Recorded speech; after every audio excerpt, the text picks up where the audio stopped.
The nurses at Riverside Healthcare Center spend their days caring for and helping their residents and making them feel loved. But one nurse in particular always went above and beyond. When I first came here over 6 years ago, Lorraine was one of the first aides that helped me very much. Lorraine has been a nurse at Riverside for 20 years.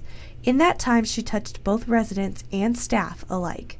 She's a very, very dear person to me and my family. Her and her son both are. Back in November, Lorraine was diagnosed with terminal stomach cancer. Now her family at Riverside is doing everything they can to help her. Because she's worth helping.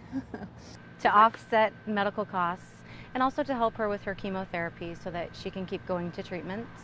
Residents and staff have planned several events in the coming weeks to raise money to help Lorraine and her son. They're even hoping to raise enough money to find her a comfortable place to live. They're doing all of this because of the person Lorraine is. Lorraine is a very valued person. She is the true meaning of a caregiver. She's done just about every kind of work in this facility that there is. And she also helps residents, both in here and out in the public. Such a big help, and she's a very pleasant, happy person. Nice to be around.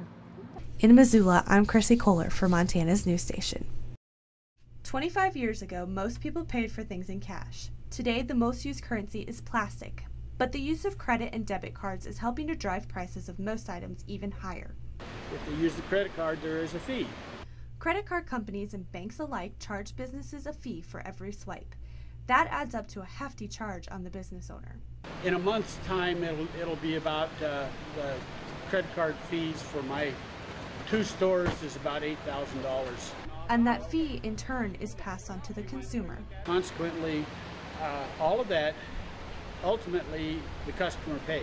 There's a recent trend where gas stations across the nation are giving customers a discount for paying in cash. Dean Klinkenbeard, owner of Dino's in Missoula, jumped on the bandwagon. People who pay cash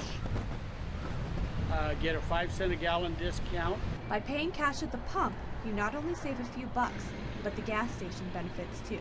Which will save them, but it also saves us money. It's a win-win thing for both of us. And Dean says his customers are gladly making the switch. In both of my businesses, I've seen since we started this 5 cents per gallon off, I've seen my credit card sales go down and my cash sales go up. So remember the green the next time you fill up at the pump. In Missoula, I'm Chrissy Kohler for Montana's news station. On any given day, you can find a slew of people in downtown Missoula, so it's no surprise that businesses located here are prospering. I think a lot of that has to do with some of the changing landscape that's happened downtown. Linda McCarthy is the executive director of the Missoula Downtown Association. She says many factors contribute to having a thriving downtown. It's a lot of different things that make a downtown healthy. It's not just one organization or one project. You know, we're all in this together and it belongs to all of us. McCarthy says businesses of all sorts continue to open their doors in the area. We have a lot of students coming out of the university that are trying new things. So we're seeing a changing landscape in the arena of retail. A lot of younger people, sort of that next generation of retailer. New business owners say locating downtown puts you in a prime spot. I just wanted to take this little business and put it into a location that I thought it would thrive. I want to be in the heart of Missoula, and I feel that downtown represents that, and be able to be part of the community and get to know them and for them to get to know me. But it really comes down to us as residents giving these businesses our support. It really takes a village to make downtown attractive, and we're all vested in downtown, whether we live here, work here, play here. In downtown Missoula, I'm Chrissy Kohler for Montana's news station. Playing in the water can be dangerous, whether it's the middle of a lake or the community pool, but there are some key ways to be safe. Evaluate the place that you are going to swim in. Rose Kahane is the director of aquatics at the Missoula YMCA.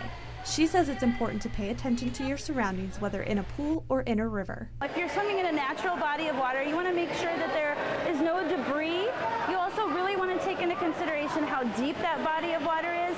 Things are not always what they seem. It's also important to keep in mind the old adage, safety in numbers. Think about making sure you buddy them up, put a swimmer with a non-swimmer. This allows a quicker reaction if something does happen. If you're letting the kids out alone, make sure you know what their plan is. And make sure that your kids tell you where they're going to go swim and how long they're going to swim. And don't be afraid to use a life jacket. If you have a non-swimmer, please put them in a life vest so that they have that extra level of security and protection. It's also important to equip your little one with the safety tools they need before letting them loose in the water. We teach the kiddos water safety, rescue skills, and basic stroke skills. So our goal is to really set those kids up for success before they head out to recreate during the spring and summer months. In Missoula, I'm Chrissy Kohler for Montana's News Station.